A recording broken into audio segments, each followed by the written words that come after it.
السلام عليكم، شلونكم؟ إن شاء الله بخير. ساعة 3:30 عصرا توقيت الساحل الشرقي لفلوريدا. أغلب الدوائر في منطقتنا بورت سانت لوسي على الساحل الشرقي، آم، دوائر رسمية وغير رسمية أعلنوا أنهم سيباشرون الدوام غدا إن شاء الله الجمعة. وهذا شيء جدا جيد الحمد لله. الأضرار طبعا كانت كثير أقل من المتوقع. سبحان الله، وبفضل الله عز وجل وبفضل الدعاء المتواصل.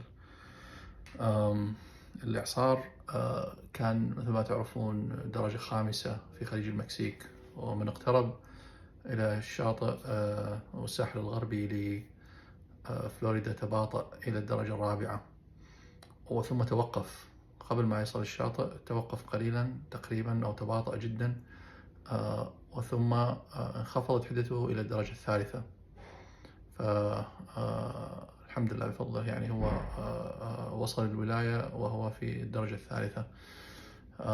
وأيضا هو وصل تقريبا 100 كيلومتر أدنى للجهة الجنوبية مما كان متوقع، وكان متوقع يعني يضرب شاطئ تامبا، فهو وصل تقريبا 100 كيلومتر جنوب ذلك منطقة اسمها سايستيكي.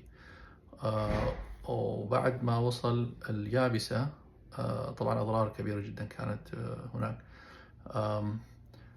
بعد ذلك بقليل انخفض أيضا إلى الدرجة الثانية، وهذا معروف يعني عندما يصل الإعصار إلى اليابسة تنخفض حدته، ولكن في بعض الأحيان يتوسع، يعني الدائرة تطال الناس أكثر، ولهذا وصلنا يعني إحنا مع أنه بعيدين جدا. فنزل إلى الدرجة الثانية واستمر، قطع الولاية كلها يعني بسرعة. عادة يكون أبطأ من هذا الشيء، هو تقريبا وصل 8:30 9 مساء البارح، وبعد ذلك وخرج من الجهة الأخرى من جهتنا الساحل الشرقي تقريبا الساعة 6 صباحا. فيعني 19 ساعات قطع الولاية كلها، وكان متجه شمال شرق. عدد القتلى حاليا يعني المحصى تقريبا 10، ولكن أكيد هم بعدهم السلطات المحلية في كل مقاطعة وفي كل مدينة لا زالوا مستمرين بالبحث والتقصي، وهاي الأضرار كلها راح ترتفع أكيد. تقريبا 3 مليون شخص أو يعني 3 مليون شخص فقدوا الكهرباء. فيضانات يعني كانت كبيرة. الفيضانات طبعا في هذه الأعاصير يعني أنا هاي تعلمتها من جيت إلى فلوريدا قبل 2 سنين. نوع من الفيضانات اللي من الأمطار فالأرض تتشبع، وبعد ذلك أيضا الإعصار يلقي مياه من الخليج أو من المحيط يلقيها. هذا طبعا هذا النسبة الأقل من الفيضانات، يعني في هالحالة في هذا الإعصار تقريبا أقل من نصف متر، يعني 40-50 سنتيم في أسوأ الحالات في أسوأ المناطق.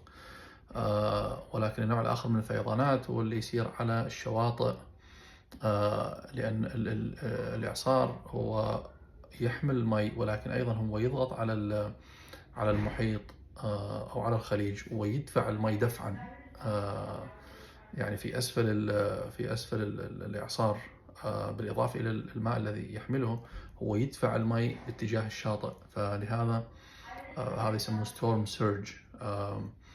فهذا تقريبا يعني يصل إلى حد 2-3 أمتار، يعني يرتفع المي في الشواطئ. وهذا ما حصل أيضا في الساحل الشرقي، حصل بصورة أكبر في الساحل الغربي، ولكن أيضا عندما خرج إلى المحيط الأطلسي كان هناك ارتفاع كبير بنسبة المياه. كثير من البيوت يعني طبعا أسقف خلعت وأشجار سقطت، وكان هناك دمار يعني كبير. نسأل الله عز وجل أنه يعوض هذول الناس.